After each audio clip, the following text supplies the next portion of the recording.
Get 'em. Welcome, folks. Y'all come on in and make yourself at home. This here, well, this is the Rolling Thunder Podcast, your home for all things Rolling Thunder.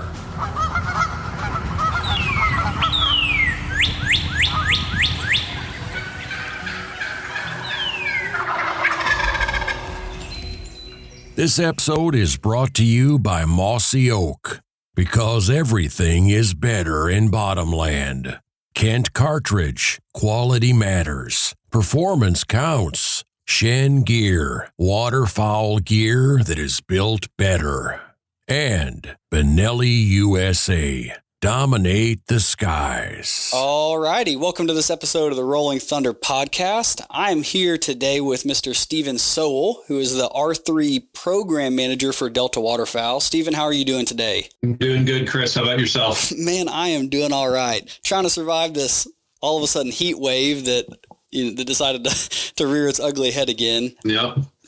I hear you. It's I'm just north of Pensacola, Florida, and it is in the mid-low 90s, so definitely can empathize with you, buddy. Yeah, it teased us. Did y'all get a little bit of a cool front last week? Did it cool off a little bit? It did. My wife went out for a walk in the morning, and she was like, ooh, that was a chill in the air. I'm like, babe, that was 74 degrees. And she's like, I know, but it's cooling down. So, yeah. It was teasing with us. Yeah, we got it last week too, and leaves started to fall in the yard, and I was like, oh man, it's here. And then, nope, it got us. Yeah. Well, teaser. So we said, you're the R3 program director. Before we get into what you do with Delta and kind of your role there, for anybody that doesn't know you, for anybody that's maybe hasn't run across you on social media or isn't connected with Delta, who is Stephen Sowell? Give us a little bit about yourself. Ooh, super boring. Father of 5 kids. Doing everything I can to produce some more hunters. I would say there's nothing boring about 5 kids. Yeah, 2 boys, 3 girls, and trying to do what we can to raise the next generation of hunters, anglers, and conservationists here in the Sowell family. So, personal life. I obviously enjoy waterfowl hunting. I do a lot of target archery shooting. And prior to my time at Delta, I worked for the Alaska Department of Fish and Game, doing the same thing, hunter education, hunter recruitment. Kind of grew up in the Pacific Northwest, Washington State, spent 12 years in Alaska, and then I came to Delta originally in 2019, and it was because of the cool stuff that Delta's doing in the R3 world, especially the university hunting program, which I'm sure we'll get around to talking about. Yeah. I came to Delta in 2019, and if you try to find a silver lining of the COVID pandemic, it's remote work is possible. So, like I said, I'm now sitting in the Panhandle of Florida, enjoying the warmth and enjoying not having to push snow around my driveway for 6 months out of the year. So that's, I guess, me in a nutshell. Okay, so before we skip over Alaska, for all of us that are down here in the hot, balmy South, what was it like being up there? Obviously you're really involved in the outdoors up there, but it seems like a dreamland. Definitely a different world. I think, people are people, hunters are hunters wherever you go. But it's a very different ball game. It's interesting. I think everybody as hunters and anglers and trappers, we all have put Alaska on this big pedestal, which it deserves for some reasons. But I think the other thing to keep in mind is that a lot of the barriers that folks in the Panhandle of Florida or Alabama, Mississippi, Arkansas, wherever, whoever's listening to this podcast, wherever you're sitting, a lot of those same barriers exist in the Northwest, in Alaska. And I'll give you an example. We talk about access a lot, not just in terms of recruiting new hunters, but as hunters ourselves. We say, access. And that word access means vastly different things to vastly different people. But in Alaska, if I wanted to go moose hunting, Or even in a lot of cases, if I wanted to go, duck hunting, I would have to drive. I would have to, in some cases, get on a bush plane. I mean, our hunting spot where we would hunt for moose, the last hunt we did, a friend of mine and we drove 8 hours north, stayed at his dad's house, got on a bush plane the next morning, paid hundreds of dollars to get dropped off, and then floated a river. And so even though Alaska's got, tons of public land, the reality of getting to where the wildlife are at, required us to go to great lengths and spend some cash and get out in the middle of nowhere. Now, for a southern hunter or big game hunter, whatever you may be passionate about, folks are probably a little bit more struggling to find that public land access that is amenable to harvesting some birds, or there's just not as much public land available. So a lot of folks are leasing property, or, whatever you need to do to get permission. So I think access, sorry, Chris, I totally took us down a rabbit hole. No, you're good. You're good. It's interesting when we think about hunting, and I think there's a tendency with us as hunters that we tend to think, oh man, it's kind of tough where I'm at, but those guys over in wherever, man, they got it easy. And I guess I would tell you, having hunted with people all over the United States now, it's just different. It's not easier or harder anywhere in particular, but we all face our own unique challenges. I guess I would say, though, Alaska is a pretty cool place. I always encourage people to go up there and enjoy it. The last brown bear I harvested was 1.7 miles from my back porch. And so you gotta enjoy what's in your own backyard. And just, whether you're in Alaska or Florida or California or Maine or all points in between, just remember that you've got something cool in your own backyard. And, I definitely enjoyed my time in Alaska, but it's cool to see the Southern culture and hospitality, and the hunting culture down here is equally as cool as Alaska. It's just different. Yeah. So I was up in British Columbia a couple weeks ago for a wedding. My wife's cousin got married, and her husband Brecken, they live on a ranch that's I think it's right at 5,000 acres. And then between all the stuff they have access to with leased and, stuff they own, they have another, I think it's 14,000 acres they have access to, which seems like an unbelievable number to, a lot of folks down here. And I thought it was interesting. We were at dinner and he was talking about, the big game they get to chase, and showing us pictures of elk that he's gotten to take. And he's like, man, if I could just get a jet boat like all the other guys on the river, then I can get to where I need to go. And I was like, it was the same vein of conversation, but just a drastically different scale, being all the way up there. But yeah, that access and just changing the variable for access is an interesting point for sure.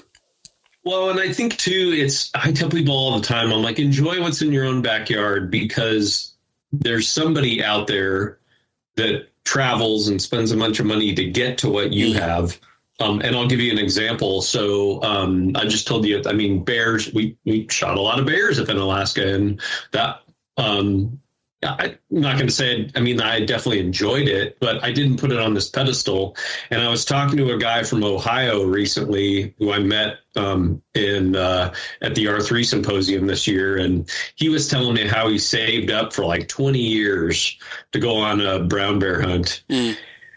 And he was like working a second job and like saving up and scrounging. And in my head, I'm like, oh my gosh, like this guy put everything he had into, and he got a really cool brown bear and just loved it. And, he was showing me photos on his phone and just high-fiving and talking, the stories. And I kind of felt guilty, because for me, I'm like, bears. It's cool, but it's not like I wouldn't save up for 20 years to go do it. But then for me, like, and I'm a little embarrassed to admit this, but I've never shot a widgeon before. And I think widgeon I've spent a lot of time looking at them, but just never, for whatever reason, never harvested a widgeon.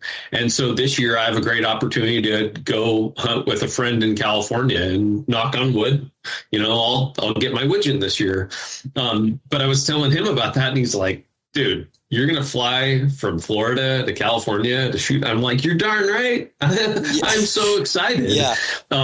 So I always tell people that like, I think as hunters, it's like I say we put these things on a pillar like it's unattainable and it's something amazing. And somewhere out there's some guy that does it, every week during hunting season and doesn't think it's a big deal. So as hunters, we just got to cherish the opportunities we have. And, you only get so much time on this earth. So enjoy the stuff you do get to partake in and just enjoy it for what it is. Man, every year on like the Facebook groups, I see people talking about they're chasing their full plumed out wood duck, and like here in the South, like I know plenty of guys that won't even shoot one, and it's like, man, if I could just see one, they're all they're just brown by the time we get a chance at them. But yeah, you're right. Like we get used to the things we have, and we're always chasing greener pastures. It kind of seems like, but we all have something special right around us if we just pay attention to it. Yeah. My wife always tells me, she goes, it's kind of like marriage, babe. You just love me for me. And I'm like, that's right. That's right. You just got to enjoy what you got to the fullest. Yep. All right. So what exactly, you're the R3 program director. For somebody who has no idea what R3 is, it's more than just an acronym. What exactly is R3 as a whole before we get into specifically like program manager or program director for Delta? Yeah. So R3, for those who haven't interacted with that term, it stands for recruitment, retention, and reactivation. All three are very, very important. I think we as hunters tend to think about and to participate in the first R, the recruitment, the most. But I think it's also really, really important to remember that the reason we have folks that are able to mentor the next generation is because of us. And so hunters should be proud of hunting, and hunters should continue hunting, because by participating in hunting, you're doing something really special. We as hunters, like we talk about it all the time, I think, to ourselves, but the public doesn't often know that the hunters are the reason why wildlife management in North America has been the success that it is. And so because of that, R3 is really, really important. We, through Pittman Robertson, hunters fund the excise tax that goes to U.S. Fish and Wildlife Service and then gets apportioned out to state agencies, so that they have an operating budget so that we can manage wood ducks and elk and turkeys and bear and everything, game species in North America, and frankly, some non-game as well. But the R3 movement is built around the premise that we need to keep hunters hunting.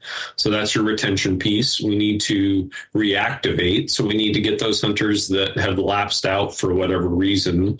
We need to get those folks back engaging. And then the recruitment is training up the next generation. So for me, I'm a dad. I've got 5 hunters in the wings, so to speak. And so I'm recruiting that next cohort of hunters. I'm retaining myself. So I'm participating myself. I buy a hunting license. I go hunting every year. And then reactivating, I've got a couple buddies that, they'll lapse out for a year. And if I don't get them going again, then they'll probably lapse out permanently. And so every year I make it a mission to kind of pull those who, and it could be somebody that maybe buys a license, but they don't really go more than once or twice, and getting them out participating more. And so all 3 R's, recruitment, retention, reactivation, they're all equally important. And we should, as hunters, keep doing what we're doing, because we're doing good by participating. So, yeah. So Delta's primarily a waterfowl, centered organization. A large majority of our listeners are waterfowl hunters. Maybe not primarily, but they definitely do waterfowl hunt. I would say there's a definite feeling among a lot of hunters that we have too many people. as it Sure. is. They feel like, if you hunt the woods, like, well, there's another group behind every tree. The U.S. Fish and Wildlife, all the BPOP surveys just came out, and people don't believe those numbers maybe, is accurate. And so we see all these trends on paper of hunter numbers declining, but anecdotally, people aren't believing it because they feel something different around them. So maybe let's just go through like on paper. We don't have to go through like hard numbers. I didn't ask you to have any of that, but objectively, like, we have less hunters than we did before. Is that a true trend that we're seeing? Like, are we really seeing hunter loss in the grand scheme? Yeah. So, and there's a lot of meat on that bone, Chris. So let's step back to what you brought up. I mean, that perception versus data. I don't like saying perception versus reality, because your experience when you go out to the marsh and there's 40 people around you, that's reality real. too. That's real. But I think as hunters, I think it's important that we step back and go, okay, what is my ideal experience? Well, we all want to pursue that experience where we get out in the woods, get out in the marsh, and have that serene experience. And I mean, we want to be out there. We want to harvest a limit every time in 2 or 3 hours, and we don't want to hear another gun around us. I think we need to remember too that, we want to pursue that quiet experience, but we as hunters, we do want other people to be hunting as well. It's good for society. If I want to have the ability to continue to pursue my passion in hunting, then I want biologists out there. I want wildlife managers out there. I want other people participating in hunting so that society continues to accept legal hunting as a practice. And so we definitely, as a group, when I say we, I'm talking hunters, we want there to be other hunters, because it's for all those reasons. I want my kids and my grandkids and their kids and grandkids to be able to participate. And so because of that, I want American society to continue to embrace consumptive use, hunting, trapping, fishing, etc. So that's really, really important. I think, like, if we step back and think big picture, I want you hunting too, Chris. Doesn't mean I want you sitting next to me every time I go out hunting. Sure. So I think I always just make note of that. I think the other thing to recognize is that there are a multitude of other big picture forces that are taking place. I mean, in general, our country's being developed. I mean, and this is not a knock on, housing development, but I mean, you look around, and I can just speak to like my own neck of the woods. I live north of Pensacola, Florida, and I mean, there's houses being built, there's subdivisions going in, and that's meeting a human need for housing. But there's farms that are being sold, and that's a force. I mean, that's there's private land that's being developed that has an impact on property that you can go hunt. So that's one I'll say societal force that's taking place. The second thing is that hunting is being increasingly commercialized. So like if I look at my old stomping grounds in Northwest Washington, a lot of it's being leased now. And I'm not going to get into that too deeply because that's a whole other ball of wax that we probably don't have time for, but that's a reality, is that, whether it's an outfitter or another private individual that's leasing a piece of property, that's taking place. Places where I could go when I was a kid and knock on somebody's door and get permission to go hunt this weekend, it's just more and more difficult. And because of that, folks are turning to leases, and that's a difference, Yeah. And I think it's important, too, to recognize we live in a big, diverse country. Like, I spent 12 years in Alaska, and I was kind of mentioning barriers and access in Alaska, somewhere that's got millions of acres of public land. Well, you still have to get to it. Where I'm at now in the Panhandle of Florida, it's got access issues, too. I mean, so if I want to go waterfowl hunt, this fall, this winter, it's probably going to be trickier for me to get on a piece of property. You can go hunt divers and pump, big water and whatnot, but there's barriers. Sure. And I think what happens is that as hunters, we kind of feel like there's hunters all around us, but the reality is that there's fewer of us being squished into a smaller piece of property to hunt on. So the data definitely tells us something different. I mean, if you look at what we in the R3 world call participation rates, we're definitely on the decline. We did see a little bit of a bump during the COVID years when everybody was, not able to do other stuff. Sure. But by and large, we've lost millions of hunters in this country over the last 50 years. I don't know how geeky you want me to get on the data, but I would say, like, let's talk about waterfowl specifically. So if you go back to the early 50s, we had significantly more active U.S. waterfowlers. Like, we were at 2 million duck hunters in this country. And, now we're dipping down into that, we're less than 1 million. So it was interesting too, and I'm gonna go on a little bit of a long trip around the barn on this one on you, Chris. Go ahead. Like, when we started looking at duck populations back in the 1950s, there was a really strong correlation between the number of duck hunters and the number of ducks. So you had a lot of ducks, a lot of people in a field and duck hunted. My guess is you could say, well, these are folks that are duck hunting and they're also squirrel hunting and turkey hunting and deer hunting, which is exactly what we want. We want people pursuing multiple species. And if there wasn't a lot of ducks, then they just didn't go duck hunting that year. But, they shot their deer, they shot their turkey, they went squirrel hunting, whatever. Early 60s, we didn't have a lot of ducks. And guess what? We didn't have a lot of duck hunters. But then you look at like the early 70s, and we were back above 2 million duck hunters because breeding duck populations went back up. And so this strong correlation persisted from the 50s through probably around the year 1998, 2000. And then something different started happening, and it took people a while to figure out, like, what's going on here, where the 2010 to 2018, we had a lot of ducks, Chris, and our waterfowl hunting population kept declining.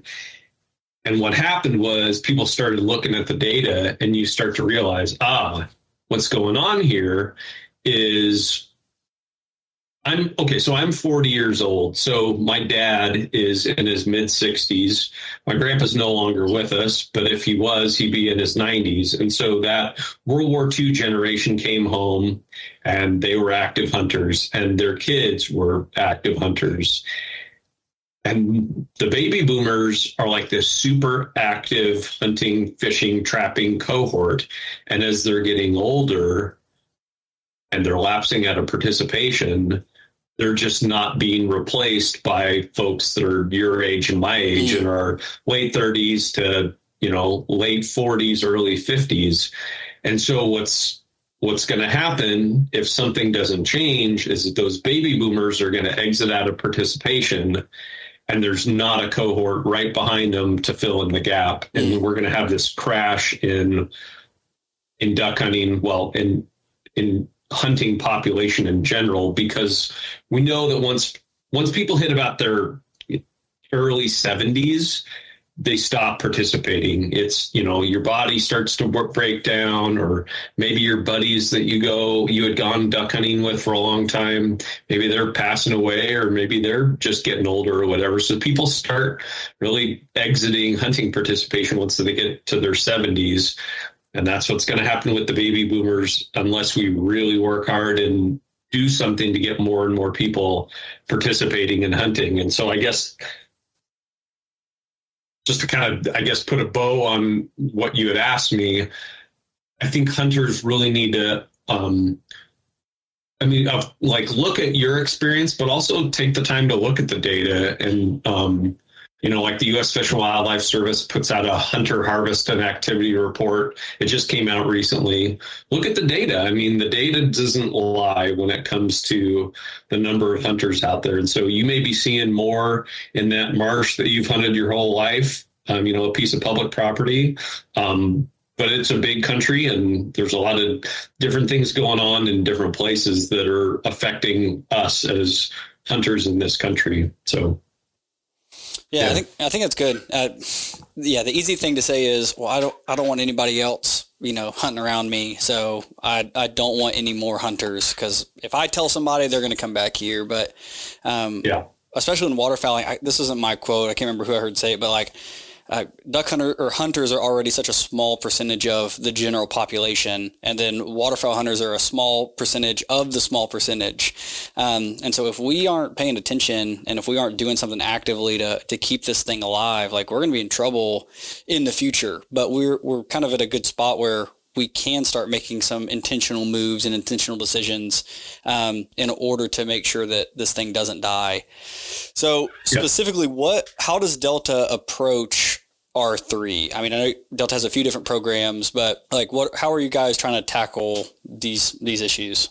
It's a multi-pronged approach. So I have a couple of programs that I manage that I'll talk about.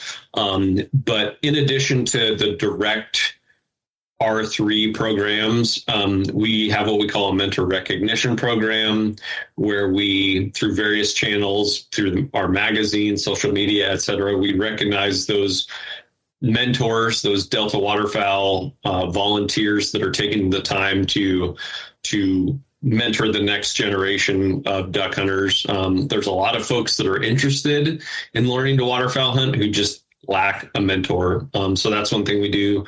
Kind of similarly, we have what we call our First Duck program, where we recognize those folks that we send them a little certificate, and just same thing through the magazine and social media. We recognize folks that harvest their first duck.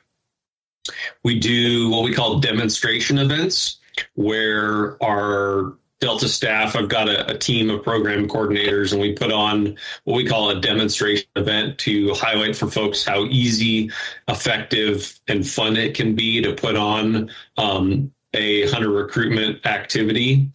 So like one example this year, we're going to be partnering with a state hunter education team to plug in recent hunter education graduates with a mentored hunting experience. We've also got a team of policy folks that work on, whether it's state, local, federal barriers to participation, whether it's unnecessary firearms regulations, whether it's a local or a state or a federal policy that would have a negative impact on hunters' ability to participate in hunting. So we've got a whole team of folks that engage on the policy side, and that's what Delta calls our defending the hunt, because we're there, trying to be that first line of defense between, people's ability to pursue waterfowl hunting and any action that any government entity might take. And then I've got two programs that the R3 team works on. The first is our First Hunt program. So that's local volunteer delivered R3 events. Delta's got hundreds of chapters throughout the US and in Canada. And so I work with local Delta chapters to put on what we call First Hunt events. A lot of it is, maybe it's like a shotgun 101 clinic or an education clinic where you teach folks how to use decoys or use a duck call. They could be mentored hunts. So those are, ladies hunts or, not just kids hunts. I mean, that's kind of what people think of at a first hunt, but this is kind of geared towards, or there's options geared towards other people. Well, and I think sometimes people feel like, oh my gosh, like, how do I do this whole, teach somebody how to duck hunt? And it's like, everybody's got that coworker that they sit by, in the lunchroom at work or whatever, and they talk to about soccer on the weekend. It's like, well, why don't you ask them to come duck hunting with you? So Delta chapters do a lot of that kind of thing. And then I would say, as far as where our time as staff goes, the university hunting program is definitely the bulk of my time, and I'm sure we'll kind of get into that. But that's our fastest growing direct R3 program, and it's probably the one that I'm most passionate about and excited about because Delta's doing something pretty unique with that program. So yeah. Yeah, that was the one I kind of wanted to kind of focus on. I think it was a Delta article, and it might have been a year or two old, but something like 70% of wildlife management students have never hunted or something along those lines, that have no hunting background. Is that kind of what you're seeing? Or maybe take a step even further backwards and explain maybe for somebody the UHP program, and then I guess we can get into the geeky stuff. Oh, don't worry, Chris. I'll get geeky on you real quick. So the university hunting program is built to address a shift, I'll call it, in the folks that are going into wildlife management. So it could be, somebody who's going to go work for the DNR as a white-tailed deer biologist. It could be the state migratory bird biologist. It could be somebody who's going to work for the Department of Interior and set policy. It could be a game warden that you're going to interact with in the field. But kind of similarly to what I was describing in terms of hunters in general, we're seeing the same thing, probably even worse, though, with future wildlife managers. So historically, and we don't have a lot of good data, but I would say it's very safe to say that at least 80% of aspiring wildlife managers and biologists and game wardens, those folks who are going to school, and getting a degree in wildlife management, 8 out of 10 of them, at least, at minimum, had been hunting a couple times before. The bulk of them wanted to go be a biologist or a wildlife manager or a game warden because they loved hunting. Traditional kind of rural, I would call it more historical views on consumptive use, folks that did a lot of hunting, fishing, trapping with their mom, dad, aunt, uncle, whatever, growing up. And because, maybe they were shooting a deer every year with their mom or their dad in the back 40, they're like, man, I want to be a biologist. So that's what took place historically in the United States and in Canada. And fast forward to today, we say 7 out of 10. It's probably honestly worse, Chris, but probably at least 70%. If you were like to go into a college classroom and you go to a 101 wildlife class and you tell the students, raise your hand if you've ever been hunting before, you're lucky if you get 30% of those hands to get raised. We've got some schools you're in my neck of the woods in the South. I was talking to a professor a few months ago and he was like, Stephen, it's like 95% have never been hunting a single time. It's really bad. That's terrifying. So let's talk about why that's terrifying, Chris. So these folks are going to go be a biologist or a game warden, or they could go work for a state or a federal agency and set policy. If they've never been hunting before and they don't understand hunters and they don't understand hunting, at best, they're not going to have context. At worst, and we see this in our program every once in a while, you'll get a student who wants to be a biologist and they're like, yeah, Stephen, I don't agree with hunting. I think hunting is evil. I think it's bad for wildlife. And they don't understand. They don't understand Pittman Robertson. They don't understand the North American model of wildlife management and conservation. And frankly, it's not their fault. They haven't been exposed. So it's not like, I think as hunters, sometimes we get like antagonistic and, like, man, those guys that are out there and they're just against hunting. And it's like, well, yeah, they are, guys, but it's because they've never been shown. Yeah. And so that's what this program is designed to do. So what we do is very simple, and we have a huge impact with not a lot of input. And I would say, like, for the finance or the accounting guys out there, I'll just say, like, this is a high return on investment type of program. So Delta pays for everything. The only thing we don't pay for is we don't buy students hunting licenses, and we don't buy their waterfowl stamps. Delta pays for everything else. So we buy waders and jackets, ammo for the range day. We buy, hunting supplies, etc. We buy the food. We pay for the lodging. And what we do is we get the students through 4 what we call pillars. We get them through hunter education. So we'll partner with the state Fish and Wildlife Agency, or we'll get them through the online hunter education. So that's pillar 1. As soon as they get back on campus in the fall, they start working on their hunter ed. Step 2 is we get them out to a local range, and we do like a shotgun 101 clinic. Most of the time, this program is delivered, like I said, in collaboration with a state agency, and probably 2/3 of our programs are hands-on mentorship by a local Delta chapter, which really makes it special. So the Delta chapter mentors will take the students out to a range, teach them, basic firearms handling and safety, and, how to wing shoot 101. So that's pillar 2. Pillar 3 is we get them out for a mentor hunt. We try to not take them to like a super high-end duck club. We try and give them a realistic, just basics of waterfowl hunting. What I say is just kind of like blue collar duck hunting. You know what I mean? It's not going to be like you whack them and stack them. And actually, it's funny, I could geek out on this for a while, but the most effective programs are not the ones where students are getting limits in an hour. It's like, just give them a realistic duck hunt. So we get them out, teach them how to waterfowl hunt. Typically, that's a Saturday morning. And then at the end of the hunt, pillar 4 is we teach them how to process the birds. And somebody usually brings a barbecue, and we teach them how to make goose poppers, or, let them taste the birds that they harvested. So those are the 4 program pillars. And what we see is we do a pre-event survey to get them to register. And we do a post-event survey. And what that does is it helps us quantify like our impact on a few key things, most especially like what's your view of hunting as it applies to wildlife management.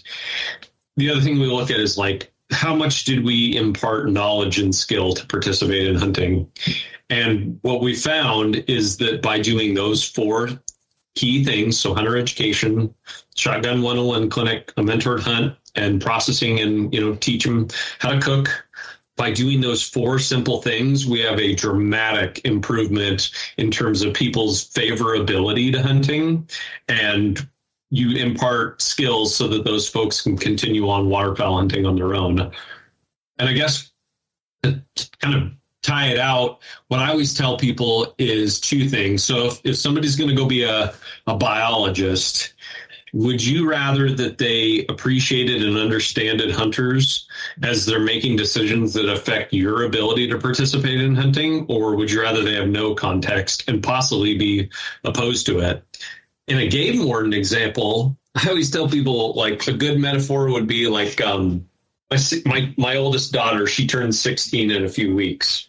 How much would you want my oldest daughter to be a cop and be out there deciding whether to give you a speeding ticket? I mean, she's had her learner's permit, but she's never had her driver's license before. Do you really want that person who has no driving experience and no real world experience out in a vehicle, barely? Do you want them like saying, yeah, I'm going to give you a ticket or not? Probably not, So there's game wardens out there that, God bless them, they've never been hunting before. And so, again, it's not their fault, but they don't understand us as hunters. And so this program is designed and built to help those who go into a wildlife management career appreciate, understand, and value us as hunters and the role of hunting in their job. And this is one of those programs that, in my opinion, it's, for me, personally, it's like it's going to be legacy defining, because the seeds that we're planting now with this program are going to have an impact for literally generations to come. So, and I mean, I kind of already know the answer, but is this a program that you're seeing some success in one or two schools around the country, or is this something that people seem to be responding to well? Yeah, that's a really great question, Chris. So I guess the short answer is yes. When I first came to Delta, we had 4 colleges and universities that we partner with. This coming year, we'll have 125 or more. If you and then you throw in there, we had 2 years of the COVID pandemic where everything was shut down. So I think it's safe to say that's what we can consider exponential growth. The limiting factor at this point in time is just staff time, to be honest. Sure. So it's myself. I've got a program coordinator in Texas, a program coordinator in Ontario, Canada. We just hired another program coordinator in Huntsville, Alabama, and we're trying to add more staff as quick as we can. So we'll have at least 125 programs this year, and we've got a list. I guess the short answer is we worked with the Wildlife Society 5 years ago to get a list of all the colleges and universities in North America that have a wildlife or related degree that they offered. And that's 494 schools. Over time, we've added just about 50 to that list. So right now we've got 540 schools that are on our radar. And that's just the ones that we know about. There's probably a couple hundred more that we haven't come across yet. So we're at 125 now, but there's probably 700 schools in the US and Canada that need this programming. And we're just trying to provide it as quickly as we can. But right now, the limiting resource is staff time. And then, of course, funding is always going to be a barrier as well. So myself, my staff, and then just our ability to pay for the program. Because like I said, Delta's goal is, we deliver this program at no cost to the college and university, and the students just have to buy their own license and stamps. And to be frank, that's not because we're being cheap. It's because we're trying to remind these future wildlife managers about the role that hunters play. So, and yeah, that's awesome. To tie it back in with what we said earlier about like the perceived feel of, we don't need to recruit anybody around here. Everybody around here hunts already. There's a lot of our listeners that are going to be here in the South. So are there schools here in the South where you're seeing the same, like the majority of these students still aren't exposed to hunting, or can you list some of the schools maybe y'all have programs going on here in the South? Oh yeah. I mean, Mississippi State is, I guess, one school that comes to mind. I think the first year we did that program, don't quote me on it, Chris, but I think it was 2020. And Brian Davis, the professor that we work with there, and Mark McConnell, I was asking them, I'm like, was it hard to get students that had never been participating? They're like, absolutely not. Clemson, the professor there was telling me the same thing, lots of students that have never been hunting. Mark Smith at Auburn, same thing. Mark comes up with students every year that have never been hunting. I mean, it's everywhere, Chris. And to be honest with you, it kind of defies I'm not going to speak for everybody, but it defies my preconceived notions that I have sometimes. Like one of them that blew my mind this year was Yale and Cornell. We work with both those schools. And last year, I mean, I think between the two of them, they had 75 students try to sign up to participate, and we had space for 15. And so, we've got schools in New York, SUNY ESF, a good friend of mine, Dr. Mike Schumer, up there, every year he comes up with, 8+ students in his class that we take out duck hunting every year. So doesn't matter whether it's Mississippi, Alabama, Georgia, Texas, Louisiana, Arkansas. I mean, you can go up any part of the country and there's students.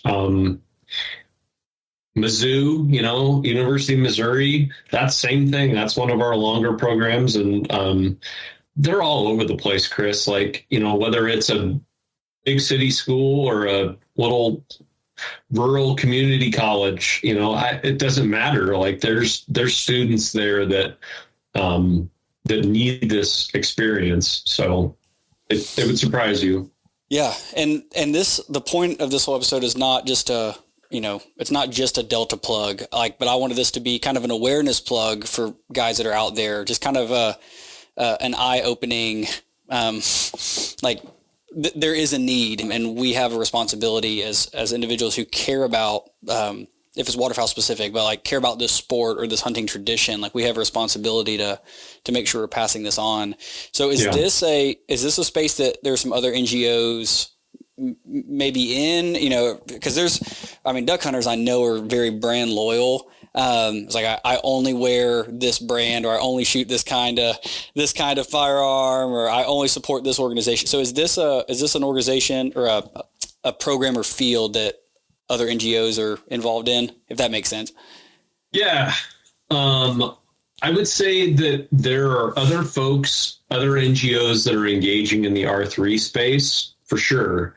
Every year, non-government organization. And if anybody didn't know what NGO is. Yeah. So, and I'm not going to name them all, because if I tried to name them all, I'd forget somebody and hurt someone's feelings. But I guess what I would say is that, and I talk to R3 folks from other NGOs all the time, there is more need than any of us will ever be able to meet. I mean, Delta alone is not going to fix this problem. And to be frank, like I said, I love duck hunting. If all I did this year was duck hunt, that would be okay. But I love chasing deer. More than anything, I probably shot bears when I was up in Alaska. And so we celebrate the fact that people are, passionate about a variety of other species. And doing that stuff, that makes a hunter probably stay participating more. And there's a lot of great NGOs doing cool stuff in the R3 world as well. I would say, though, that when it comes to the university hunting program that I was just talking about, Delta is the only one that is engaging at the scale that I described for you, to my knowledge. And somebody can text me, call me, email me, Facebook message me if I speak out of turn. But to my knowledge, there's no other NGO that is delivering this type of programming specifically to future wildlife managers that's reaching literally, we'll have more than 500 participants this year, to over 125 schools. Delta's the only one that's doing that at this scale. I don't say that to diminish anything that anybody else has going on, but just when I'm speaking to this specific effort. But then again, like I said, there's at least 540 schools that are on my radar that need this, and we're delivering at 125. So we're rushing as quick as we can to scale up to meet the need, because we're not quite there yet. I don't know if that answered your question, Chris.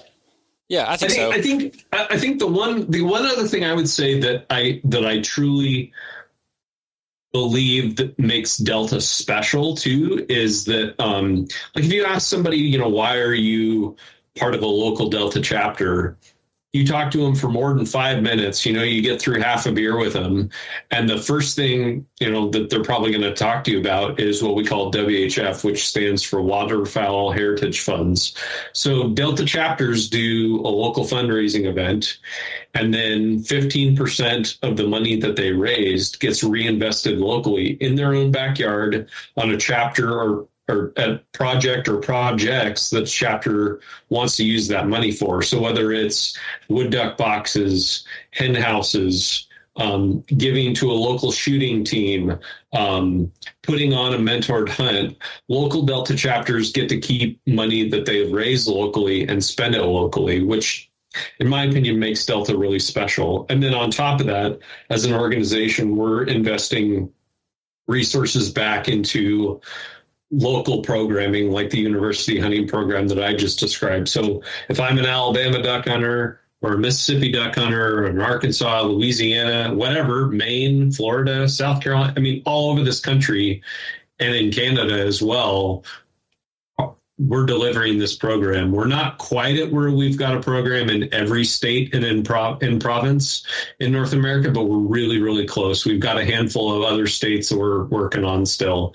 But like as an example, in Alabama, we just hired a program coordinator in the Huntsville area, and we've got 4 schools in Alabama, and we're going to try to create at least 8 more. So we're definitely doing everything we can to keep the emphasis on local programming and doing what we can in the backyards of the chapters, so that we can help those duck hunters out where they live. Now, I want to be respectful of your time. I know we need to wrap here in just a second. There's going to be some folks that listen to this that say, I'm never giving $1 to Delta. I'm not giving $1 to DU. I'm not joining, insert NGO here or organization here. Sure. So for those individuals, for somebody who's like, you know what, I'm not getting involved in that way. How would you encourage someone to get involved in R3?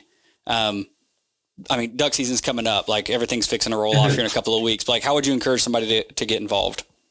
Yeah. 3 things. The first and the most important is go duck hunting yourself. Like no matter what else you do. And I know it sounds cheesy and every duck hunter is rolling his eyes. He's like, come on, Stephen. I'm going to clip that and send it to my wife and say, Stephen told me to go. I have to. You do that, Chris, and she'll probably be picking up the phone and give me but you only get so many days on this earth, brother. So the first and the most important is don't lapse. Keep going duck hunting.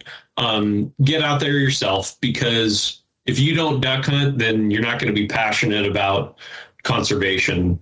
So get out and duck hunt yourself. That's the number one most important thing. The second thing is you've got a sphere of influence, whether it's your kids, whether it's your best friend, whether it's your dad or your mom or your aunt or the buddy that goes to church with you, whatever, like your coworker. We've all got a sphere of influence. Get those people out duck hunting. And whether it's retaining your buddy that lapses out because, he won't go if you don't invite him, well, then invite the dude. Like, get your friends and your family to go out with you. And I don't think that's a tall ask either. Duck hunting is social. I love chasing big game too, but you got to sit there and be quiet when you're doing that, right? Where duck hunting, I can be eating a sandwich and talking for 90% of it. And when the ducks start working, everybody quiets down and you can duck hunt. But I mean, there's nothing wrong with having some friends, in the blind with you. So that would be the second thing.